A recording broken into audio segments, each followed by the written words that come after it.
O programa Saber Direito desta semana é com o professor Sérgio Camargo.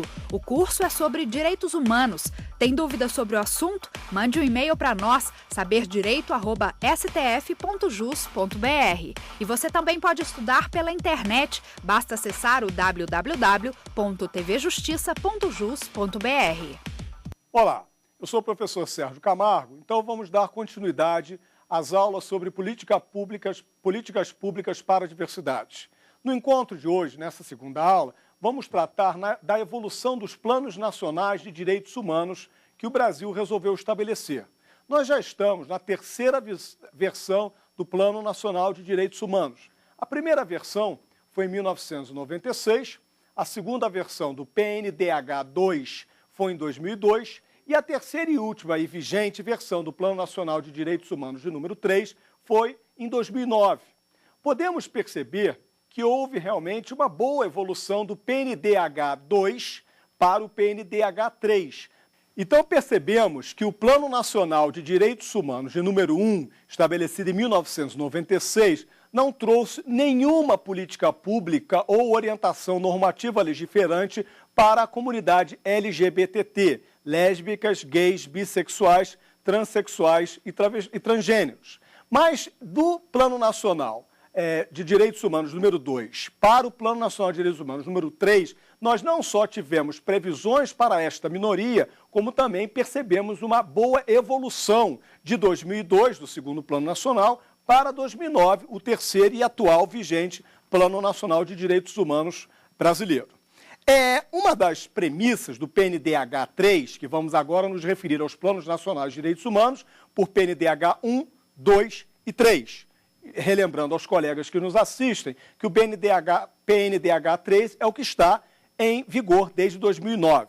Bom, integrar, aprimorar mecanismos de participação existentes. A partir de uma evolução do movimento social, de luta de pessoas por direitos civis, voltados à questão da orientação sexual, voltado para a diversidade sexual, alguns governos de estados e municipalidades criaram órgãos específicos para a defesa desta minoria, para a defesa de direitos humanos voltados aos LGBTT.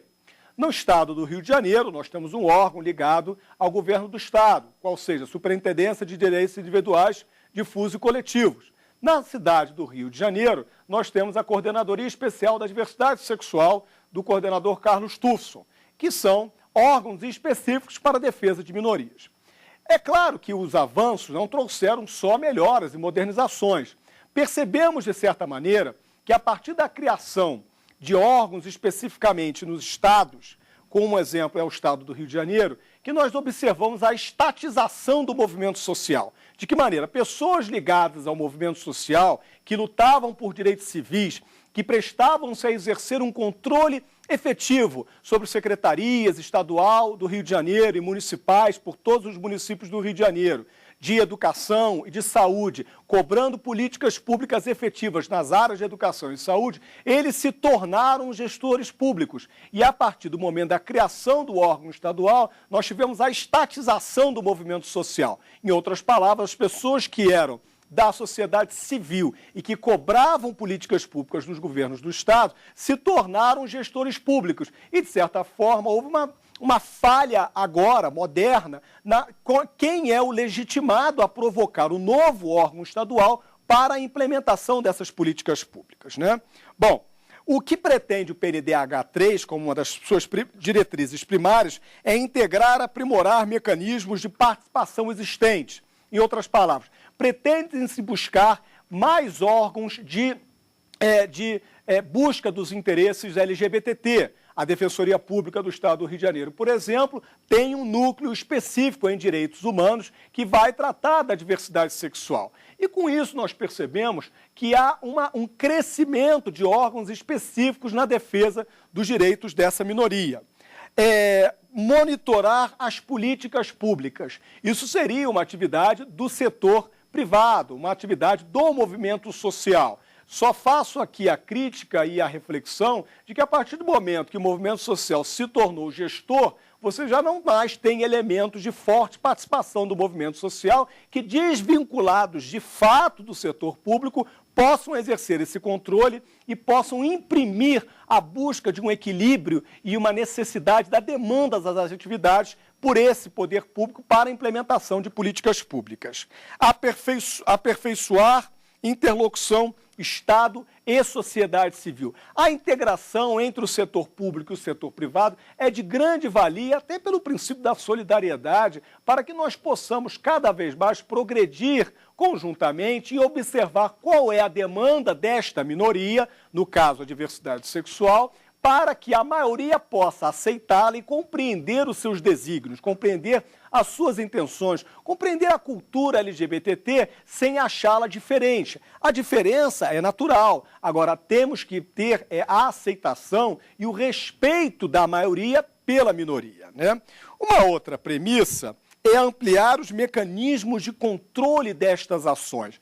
E aí não só o setor privado, a partir do movimento social, mas os membros do Ministério Público, a própria Defensoria Pública, que de 2005 para cá, com uma alteração da Lei 7347, passa a ser legitimada a propor ações civis públicas e pode, então, exercer uma parcela de controle desses direitos difusos que até então era primária dos membros do parquê, dos membros do Ministério Público. Então, agora temos órgãos como Defensoria, Ministério Público, a sociedade civil, que com o respaldo e com o incentivo do Plano Nacional de Direitos Humanos de número 3, podem avançar na busca de direitos humanos, na busca desta sociedade civil para aumentar, para diminuir a diferença da minoria perante a maioria.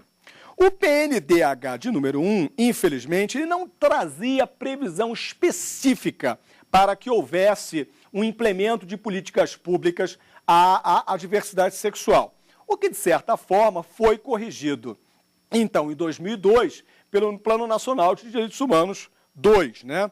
A emenda à Constituição Federal de 88, garantindo a livre orientação sexual. Foi uma das premissas do PNDH 2, que se emendasse pelo Constituinte derivado a Carta da República para que se houvesse expressamente a previsão de liberdade à orientação sexual.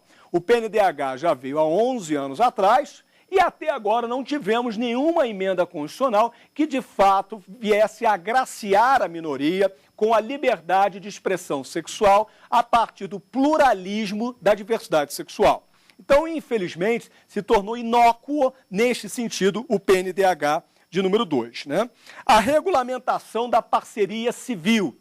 Infelizmente, ainda não tivemos este avanço também. Países, vamos ver logo em seguida, países da Europa ou países, Austrália, Nova Zelândia, até a própria Argentina, no nosso continente, já viabilizou o casamento de pessoas do mesmo sexo. E hoje, até agora, nós ainda não tivemos, pelo Congresso Nacional, nenhuma equivalência desta atividade civil dos heteroafetivos aos homoafetivos. O que é de conhecimento de todos é que esta casa, o Supremo Tribunal Federal, em 2011, equiparou as uniões estáveis heteroafetivas às uniões estáveis homoafetivas. Ora, é um avanço? Sim. Está de acordo com a intenção do PNDH 2 e do PNDH 3? Certamente que está. Mas observe, foi uma decisão a partir de ações diretas de inconstitucionalidade propostas pelo governador do estado do Rio de Janeiro, que chegaram ao Supremo Tribunal Federal. Então, na verdade, houve uma jurisdicionalização da questão da diversidade a partir de uma ideia envolvendo os servidores públicos civis do estado do Rio de Janeiro, que levou a Suprema Corte Brasileira a equiparar as uniões estáveis heteroafetivas a homoafetivas, considerando, então, casais homossexuais como núcleo familiares por relações de afeto com intenções de continuidade e de intenções de permanência na relação conjugal. Mas não veio a partir de uma normatização do Poder Legislativo que tornaria a união civil uma previsão legal. Então, infelizmente, nesse tocante, ainda não estamos no avanço que o Plano Nacional de Direitos Humanos estabeleceu, na verdade, desde 2002. Mas o Supremo Tribunal Federal simplesmente preencheu essa lacuna e não sendo, se os senhores se recordarem da aula anterior, não sendo o judiciário aquele que, por primazia, deve efetivar políticas públicas, mas apenas controlar os seus estándares, os seus parâmetros mínimos, o mínimo existencial não observado, que essa é a função do controlador, o Poder Judiciário. Na prática, o Judiciário acabou por implementar uma política pública reconhecendo a equiparação da união estável homo à heteroafetiva, o que veio a gerar efeito dominó, várias normatizações de estados e municípios no sentido de diminuir as diferenças da minoria perante a maioria, né? Dados sobre violência por orientação sexual. Essa é uma outra questão que nós temos muita dificuldade país afora. Como nós vamos ter a oportunidade de observar, existe pouca informação. Qual o quantitativo de homossexuais no nosso país? Existem censos feitos pelo IBGE em que os números que modernamente alcançaram-se sobre a orientação homossexual são muito além do que se acredita real serem, né? Muito pela homofobia internalizada, as pessoas que têm a homofobia de si próprio, o medo de se demonstrar a sua orientação sexual. Então elas não se declaram homossexuais. E aí, obviamente, não há censo que consiga alcançar um número razoável do quantitativo de homossexuais no país. De certa forma, a cidade do Rio de Janeiro, ela conseguiu, ano passado, a partir do decreto 35816 do prefeito da cidade do Rio de Janeiro, uma norma que veio a determinar a Secretaria de Assistência Social e a Secretaria de Saúde que informem a Coordenadoria Especial da Diversidade Sexual, que é o órgão específico da defesa da diversidade sexual na cidade do Rio de Janeiro, a informarem a este órgão, a SEDES Rio, as pessoas que chegassem em hospitais públicos municipais, violência de ataques homofóbicos. A partir daí, você pode, de certa maneira, quantificar o número de pessoas agredidas na cidade do Rio de Janeiro para nós termos um real ambiente de como está a homofobia na segunda maior cidade do nosso país. É claro que, como a norma, o decreto veio de 2012, estamos agora em 2013, não temos ainda uma visão sequer parcial do grau de violência que a cidade do Rio de Janeiro passa. É claro que com a criação da Coordenadoria Especial da Diversidade Sexual no Rio de Janeiro, a SEDES Rio, desde 2011, ficou muito mais tranquila a implementação de políticas públicas para esta minoria, o que, por certo, com um efeito dominó, passa a diminuir os atos de violência homofóbica. Só para lembrar aos colegas, municípios e estados da federação não têm competência para tratar do crime de homofobia, que é de competência do Congresso Nacional. E o PLC, o Plano de Lei Complementar, o projeto de lei complementar de número 122, que foi, de certa forma, resgatada pela então eleita senadora Marta Suplicy no último pleito, voltou a tramitar no Congresso Nacional, mas por diversas interferências encontra-se hoje parado e com pouca perspectiva de progressão. Então, o crime de homofobia nós não temos tipificado no sistema jurídico penal brasileiro. O que vem ocorrendo são municípios e estados da federação, poucos, na verdade, que começam a normatizar, criando infrações administrativas por discriminação homofóbicas, o que se dirige, então, a estabelecimentos comerciais e aos servidores públicos municipais e estaduais, né? Programas de orientação escolar, a livre orientação sexual. Talvez seja das previsões do Plano Nacional de Direitos Humanos de número 2 e de número 3, o setor mais delicado. Por quê? Deveria haver nas escolas municipais, públicas, estaduais e federais brasileiras um sistema de capacitação do seu recurso humano, dos seus professores, para lidarem com as crianças do ensino médio, com as crianças do ensino fundamental, sobre aulas de orientação sexual, sobre aulas de sexologia, né? Houve um plano do Brasil Sem Homofobia, da Presidência da República, em que tentou-se levar às escolas uma certa capacitação e orientação dos seus alunos acerca da diversidade sexual, mas sofreu críticas tão duras e muitas vezes mentirosas de setores da sociedade, especificamente alguns do próprio Congresso Nacional, e que foi, na verdade, paralisado, e hoje em dia nós não temos notícia de que as escolas federais, estaduais e municipais estejam recebendo a influência capacitadora para os seus professores ou para os seus alunos sobre orientação sexual. E um problema que tem se tornado cada vez maior é o chamado bullying homofóbico, né? O bullying, na verdade, são aquelas brincadeiras perversas, muito típicas, né, da infância, né? A criança, ela não tem ainda a sua formação moral construída, ela está no processo de formação dos seus conceitos e parâmetros morais. Então, ela, tudo que é diferente, então, o coleguinha que usa óculos, o coleguinha que é da cor negra, o coleguinha que é um pouco mais de peso avantajado, sempre se torna alvo de discriminação. E a isso, modernamente, chamou-se de bullying. O bullying homofóbico vem sendo muito observado em escolas de diversos municípios, escolas estaduais e possivelmente até federais, em que jovens que já observa-se neles uma certa tendência à orientação homossexual são extremamente discriminados perante seus pares, o que acarreta muitas vezes, pela falta de orientação dos professores, de interferência da coordenação pedagógica, didática da própria escola, o afastamento do aluno da sala de aula. E aí nos coloca numa situação muito curiosa. Nós, para mantermos a diversidade sexual protegida por um tabu, protegida pela discriminação, pelo preconceito, nós acabamos acarretando, de fato, o afastamento de menores da sala de aula.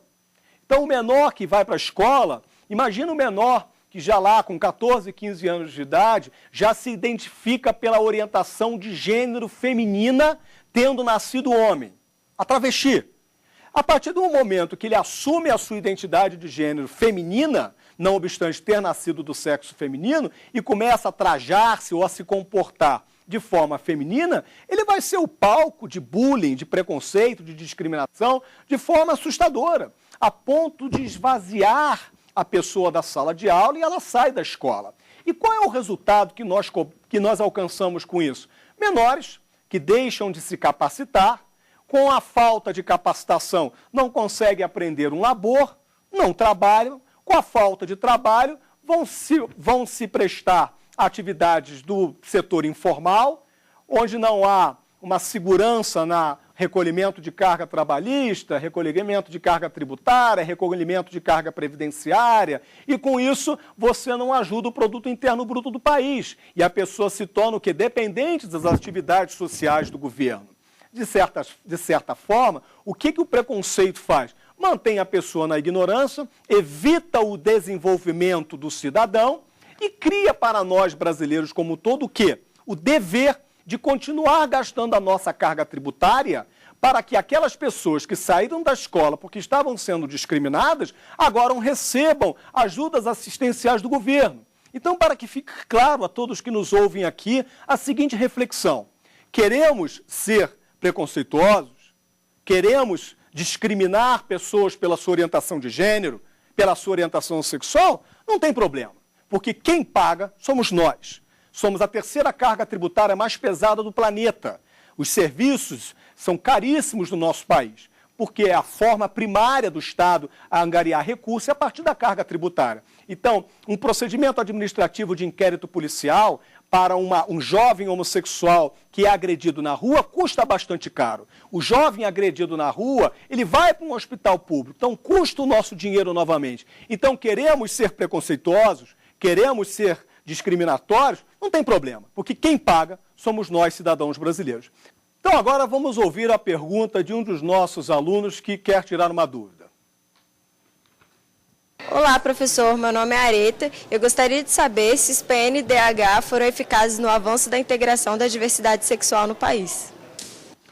Olha, Areta, infelizmente houve sim algum avanço do PNDH 2 para o 3, quer dizer, de 2002 para 2009, as datas dos específicos PNDH 2 e 3, realmente houve um avanço. Houve um avanço mais de previsão do que o Plano Nacional de Direitos Humanos pretendia. Agora, a efetividade, em outras palavras, o alcance da previsão do Plano Nacional ao homossexual, ao pluralismo, à diversidade, à ponta da minoria, infelizmente, muito pouco se avançou. O que nós temos são pessoas bem intencionadas que, por óbvio, observando também o PNDH, nos seus executivos locais e regionais dos estados, começaram a implementar políticas públicas nesse sentido. Mas a efetividade do PNDH em território nacional, infelizmente, ainda é muito baixa, ainda é muito pequena. Bom, retomando aqui, a gente consegue curiosamente observar que um dos princípios fundamentais da dignidade humana, estabelecidos no artigo 5º, inciso 6º, ele fala da liberdade de consciência, da liberdade religiosa. E eu fiz questão de pontuar esse dispositivo constitucional, porque está nesse dispositivo o direito fundamental da dignidade humana de cada cidadão ter livre acesso a qualquer orientação religiosa. Mas antes de se referir à orientação religiosa, o mesmo dispositivo, ele fala na liberdade de consciência. A liberdade de consciência, ela importa uma exigência jurisdicionalizável de políticas públicas de educação sexual. Então, exatamente, certos setores legislativos nacionais que são muito arraigados e presos a certas orientações religiosas, que são combatentes desta atividade de políticas públicas de educação acerca da orientação sexual, tem no mesmo dispositivo constitucional que defende a liberdade de religião, a defesa da liberdade de consciência. Então, cada cidadão brasileiro tem o direito de ter informações sobre a diversidade sexual. Se é ou se não é errado, é uma questão de conceito moral que a maioria quer impor à minoria. E, por certo, causa toda a violência e toda a segregação que nós viemos observando ao longo dos anos. A cidade do Rio de Janeiro, ela teve também a oportunidade de editar a portaria número 1 do dia 18 de maio de 2011, que tratou do bullying homofóbico, que torna uma infração administrativa a criança no ensino fundamental, que é da competência do município do Rio de Janeiro, as situações de discriminação e preconceito face aos menores, colocando os professores, os discentes, como os grandes gestores dessa dignidade humana, evitando, inibindo o bullying homofóbico para garantir o pluralismo da diversidade sexual. De certa maneira, você percebe, pelo menos na cidade do Rio de Janeiro, um certo avanço, em que o índice de esvaziamento das escolas do município passou a diminuir a partir do momento em que professores e acadêmicos se tornaram ali vinculados à situação de instruir e informar acerca da diferença de forma natural para evitar a discriminação homofóbica em sala de aula. Bom, prosseguindo, a diversidade no Brasil e no mundo, né? Nós estamos aqui tratando os planos nacionais de direitos humanos e da evolução de 96 até os dias de hoje, né? Mas, por exemplo, o Parlamento Europeu, desde 1994, ele deu paridade entre direitos dos homossexuais na comunidade europeia.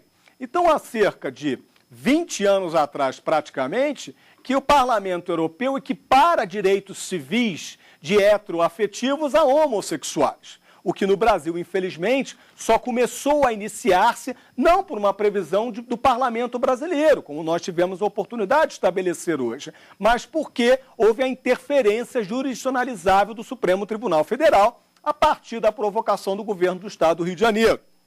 A França, ela em 1999, e aí gritando a terceira dimensão de direitos, né, fundamentais, ela estabeleceu o Pacto Civil de Solidariedade entre pessoas do mesmo sexo. Quer dizer, desde 99, as uniões civis homoafetivas já eram equiparadas às heteroafetivas no Estado francês.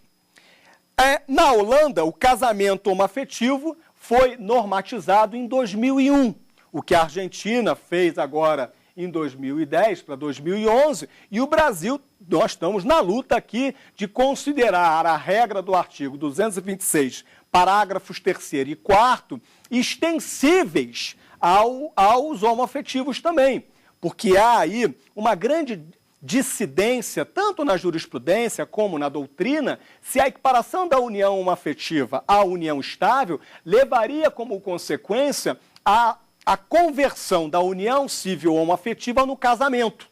Existe forte jurisprudência em sentido negativo, em que não poderia haver casamento de pessoas do mesmo sexo. Então, essa evolução no Brasil, não obstante o nosso vizinho aqui argentino já ter consagrado essa ideia, nós ainda estamos um pouco distantes disso, né? Portugal também reconheceu as uniões de fato em 2001. Não obstante termos sido colonizados por Portugal e mantermos diversos tratados internacionais que nos vinculam ao Estado português, 12 anos passaram-se e nós ainda não tivemos uma lei originada do seu típico legislador, o Congresso Nacional, que estabelecesse o mesmo parâmetro.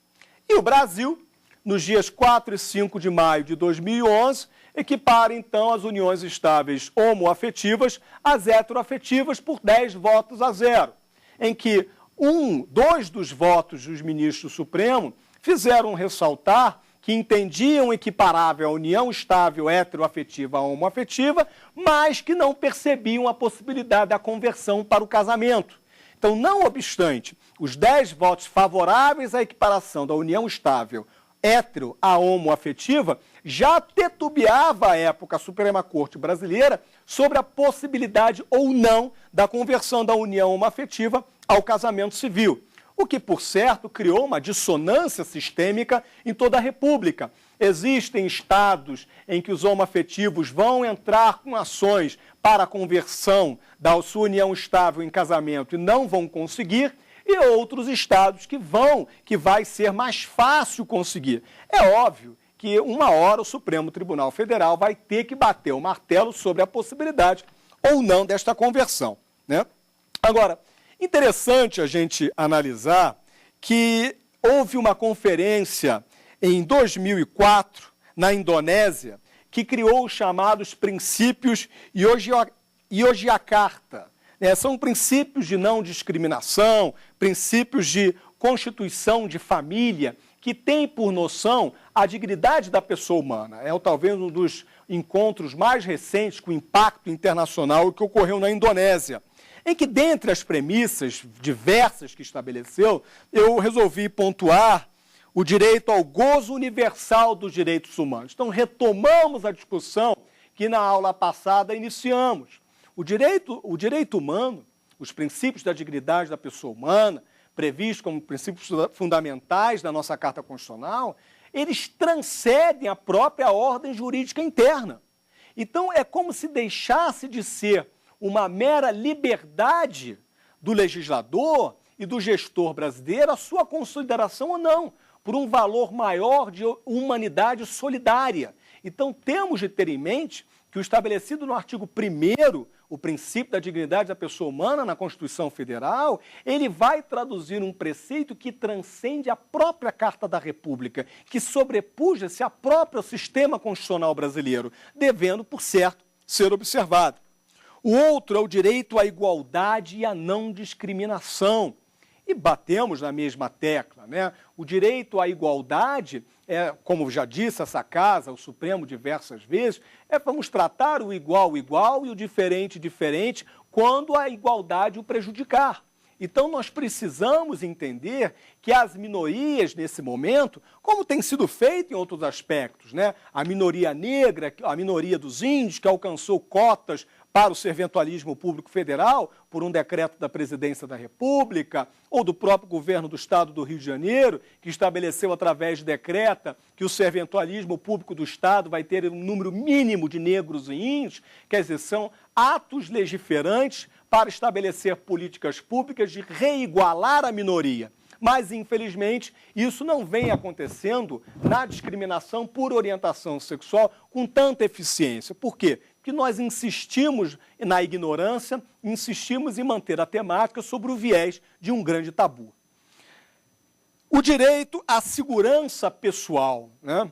Hoje é muito curioso você andar em grandes centros urbanos, como Rio de Janeiro, São Paulo, Belo Horizonte, Salvador, e muitas vezes você se deparar com casais homoafetivos em troca de carícias, 2 rapazes de mão dada, 2 meninas abraçadas, e ainda causar nesses centros urbanos mais desenvolvidos algum espanto da população, alguma anormalidade na visão da maioria perante a demonstração de afeto daquela minoria. O que eu sempre me questiono é por que a ausência de política pública, do poder público, no sentido de educar a população para aceitar as minorias, ainda é, na prática, a grande omissão do Estado brasileiro.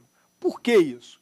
Obviamente, temos um impacto religioso muito grande, somos o maior país católico do planeta, em que ainda travamos discussões sobre a utilização da camisinha como método anticonceptivo, e aí parece que se prefere que não se utilize a camisinha, mas se transmita doenças sexuais. Então você não pode usar a camisinha como método anticonceptivo.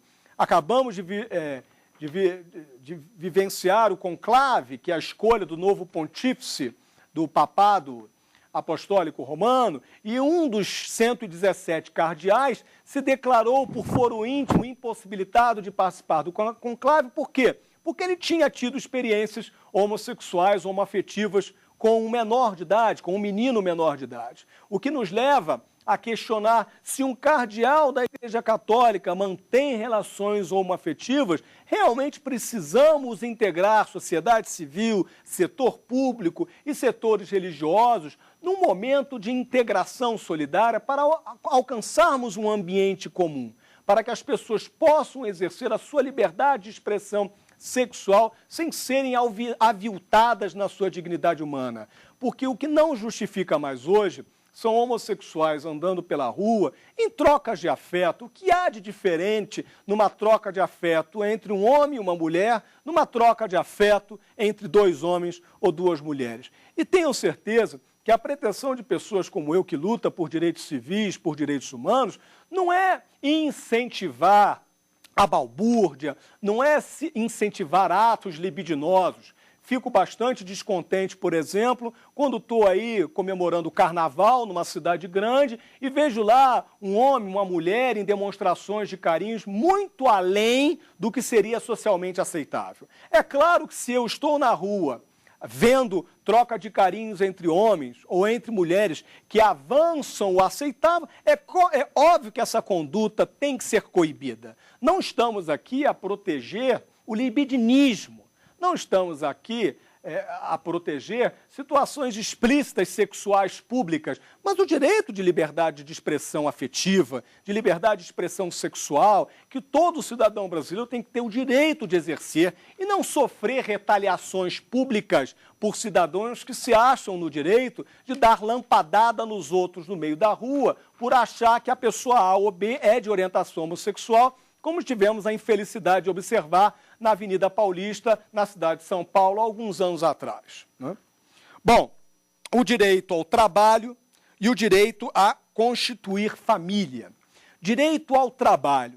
Já mencionamos, e vamos tratar ainda na aula de hoje, a questão do Projeto Damas, que é o projeto de reinserção de travestis e transexuais no mercado de trabalho na cidade do Rio de Janeiro. É um dos princípios de Yogyakarta o direito ao trabalho. Só que essa minoria, especificamente transexuais e transgêneros, que tem a orientação de gênero feminina, nascem do sexo masculino, mas passam a se auto-orientar pelo gênero feminino. E a dificuldade de inserção dessas cidadãs no mercado de trabalho é muito maior.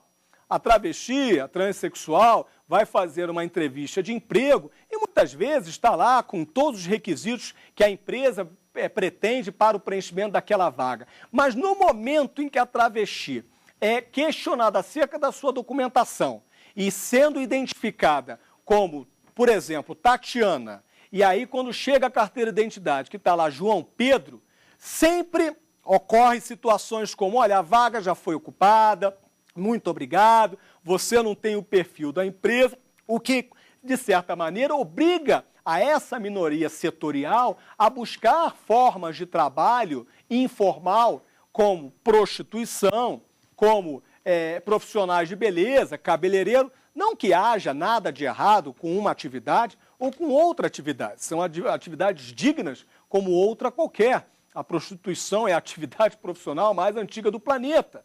A questão não é essa. A questão é que aquela minoria não tem o direito de se auto-orientar pela escolha de um trabalho. Então só resta ela o quê? Ser prostituta ou ser cabeleireiro. Isso não é liberdade de orientação profissional. Isso, na verdade, é uma vala comum que a discriminação e o preconceito nos leva. Vamos ver, então, agora a pergunta de um aluno sobre o tema que estamos abordando. Olá, professor. Meu nome é Fernanda e a minha dúvida é: há políticas públicas previstas no PNDH que ainda não foram alcançadas? Fernanda, a maioria das políticas públicas voltadas à diversidade sexual do PNDH ainda não foram implementadas. Boa parte delas por falta de vontade política dos gestores regionais, dos estados, locais, dos municípios e por também a própria sociedade civil, o próprio movimento social que não consegue se integrar pela luta única de um direito LGBTT.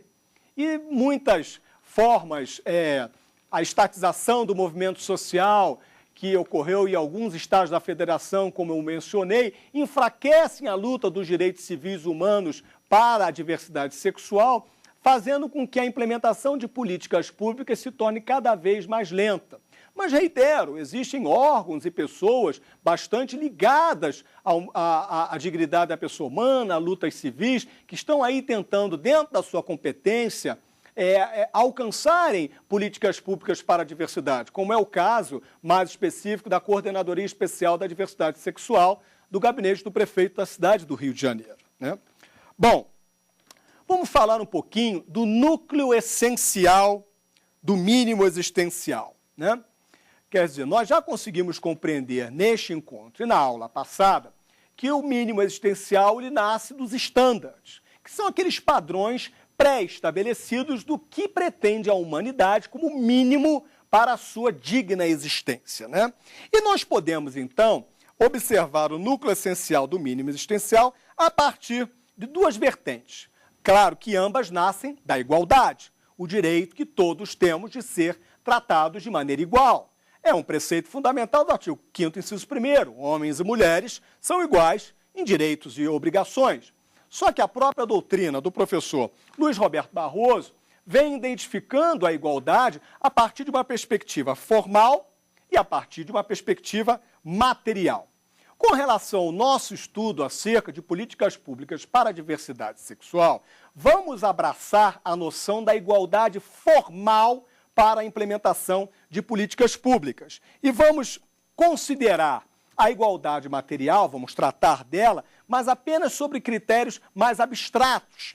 A igualdade formal, ela nasceu com o liberalismo, né? Tem sede na Revolução Francesa, né? Do Estado liberal, em que não há interferência. Nós falamos na aula passada da primeira dimensão de direitos.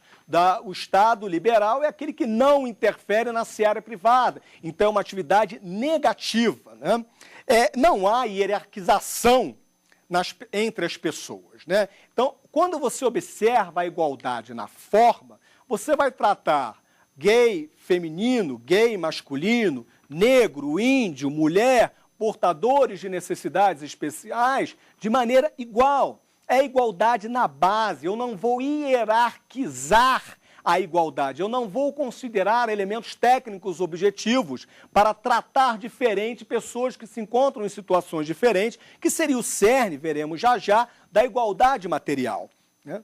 Todos têm igual valor e dignidade. Não dá para eu dizer que a maioria predominante no país, por ter conceitos religiosos, católicos, evangélicos ou qualquer orientação religiosa, tem a sua noção de moral, mais perfeita e mais aceita para a sociedade. Reitero mais uma vez, não podemos impor a vontade da maioria sobre a minoria, sob pena de falecer o Estado democrático de direito e manutenirmos-nos num Estado autoritário. O Estado, ele tem que ser impessoal.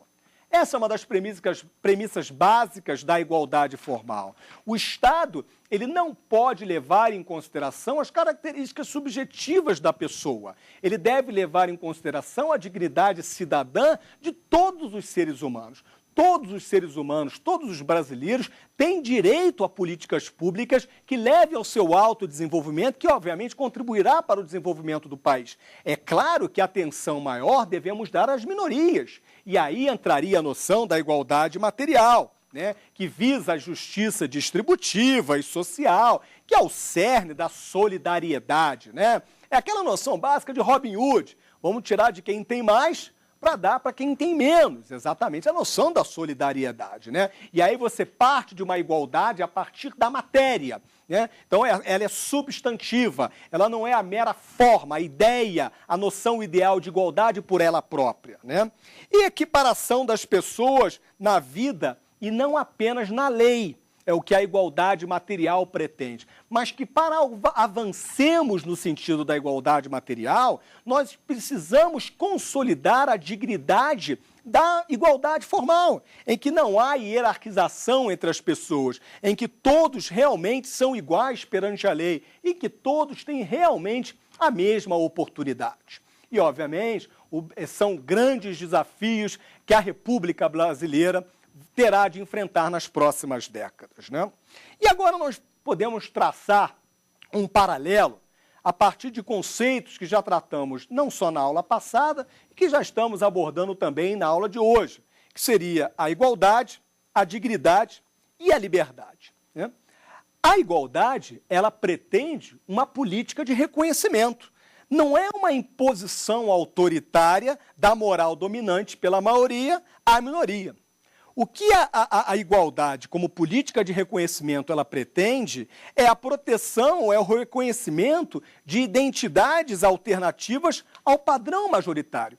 É a aceitação da maioria pelo que a maioria entende. É a opinião da minoria também sendo levada em consideração. É claro que eu não estou propondo uma ditadura da minoria perante a maioria, o que não teria nenhuma razão de ser. A noção da igualdade dirigida à política de reconhecimento, por certo que não pode também se valer da ideia transversa da minoria impor a maioria. Mas a pretensão aqui, a sugestão e a reflexão que eu busco dos colegas que ora nos ouvem é se não seria certo e mais justo que nós também levássemos em consideração a opinião da minoria e aceitássemos a opinião, os elementos culturais dessas minorias para poder propiciar uma maior integração entre maioria e minoria. Já a dignidade, ela pretende o respeito ao desenvolvimento da personalidade individual. O que a dignidade da pessoa humana pretende é valorizar a percepção qualitativa do indivíduo, né? Ela não vai estabelecer estándares de normalidades justificadoras de exclusão social. Não é isso que se pretende. O que se pretende é que os padrões sejam alcançáveis a todas as pessoas. Agora, se você for observar esse núcleo bastante marginalizado da diversidade sexual, as travestis e as transexuais, muitas vezes situações muito simples as retiram da abrangência de um standard, a abrangência de um mínimo existencial. Da saúde, por exemplo. Eu vou dar um exemplo aqui para a gente poder compreender. A travesti vai para um posto público municipal, estadual, federal, não importa. E está lá aguardando o atendimento. Aí quando chamam ela, pedem a carteira de identidade dela. Só que ela tem orientação de gênero feminina. E ela se auto-intitula Tatiana. Só que na identidade dela, na carteira de identidade, está escrito lá, João Carlos, por exemplo. E aí, na hora que está para ser chamada, a serventuária começa a gritar lá, João Carlos, João Carlos. Só que aquela pessoa, ela não mais se orienta pelo gênero masculino. E a denominação masculina não a mais identifica. Ela vai ficar quietinha, ela não vai se levantar para ser atendida como João Carlos, vai se retirar do hospital, da clínica, o que quer que seja, e não vai ser atendida. Então, aquela situação que poderia representar para ela o estándar mínimo de saúde numa prevenção de uma possível doença, pode se agravar, ela volta para casa, não se trata, e quando ela retornar ao hospital público, ela talvez já esteja numa situação de saúde muito pior. Mas como eu havia alertado, não tem problema. Vamos continuar sendo preconceituosos, vamos continuar sendo discriminatórios com a comunidade LGBT, porque quem paga o custo do hospital público é a nossa carga tributária. Então, a mera ausência de sensibilidade, de se aceitar a dignidade daquela pessoa em ser chamada pelo nome social que ela pretende, está escrito na carteira de identidade de João Carlos, mas ela se auto-intitula de Tatiana. Se nós não conseguimos compreender, enquanto maioria, que essa minoria tem o direito de ter orientação de gênero como liberdade de sua expressão sexual, nós vamos pagar caro pela ausência do alcance dos estándares, no meu exemplo, a saúde, que evitaria uma doença mais severa, aquela travesti, que por ela ter sido chamada pelo nome de nascituro, a inibiu de ser consultada por um médico, fazendo com que o seu problema se tornasse mais sério e ela retornasse agora ao hospital para ficar lá internada por vários dias, num tratamento muito mais severo e muito mais caro que a nossa própria carga tributária, quem está pagando. E se nós traçarmos também um paralelo da liberdade, a liberdade ela pretende oferecer condições objetivas para escolhas legítimas. Isso que é liberdade. Então, se considerarmos novamente essa parcela de minoria da diversidade sexual, as travestis e as transexuais, que por falta de acesso aos estándares, aos mínimos existenciais que deveriam ser garantidos não só pelo poder público, mas pela sociedade, a esvaziam da liberdade objetiva de terem uma orientação profissional. Na medida em que não conseguem galgar empregos pela sua qualificação técnica objetiva, por terem orientação de gênero feminina, enquanto que a sua identificação, a sua certidão de nascimento se apresenta com o gênero masculina, só restam a elas o quê? A prostituição e, mais uma vez, as atividades de beleza, ser cabeleireiro, por exemplo. E reitero, nada contra nenhuma das duas atividades, mas liberdade objetiva não é ter apenas uma ou duas opções, é ter todas as opções. Eu tive a opção de me tornar bacharel em direito, em ser advogado, fui gestor público. Eu tive liberdade. Agora, muitas travestis se formam advogadas, técnicas em enfermagem, engenheiras, e não têm a liberdade digna de uma atividade profissional objetiva. E vão parar, como elas mesmas dizem, na pista, na prostituição. Um julgado do ministro Carlos Veloso, no recurso extraordinário 16243, aqui do Distrito Federal, teve uma passagem bastante curiosa, que eu fiz questão de trazer a vocês. A discriminação que se baseia em atributo, qualidade, nota intrínseca ou extrínseca do indivíduo, como sexo, a raça, a nacionalidade, o credo religioso, é inconstitucional. Não podemos fazer distinções de cidadãos a partir de suas orientações religiosas, a partir de suas orientações políticas, a partir de orientações sexuais, sob pena, reitero, da consagração do autoritarismo da maioria sobre a minoria. O Plano Nacional de Direitos Humanos de número 3, ele ainda traz algumas outras premissas importantes para observarmos, né? Uma delas é a afirmação da diversidade para a construção de uma sociedade igualitária. Uma noção aqui que nós já havíamos traçado com alguma pormenoridade. Garantia do respeito à livre orientação sexual e identidade de gênero. Políticas afirmativas de promoção e respeito.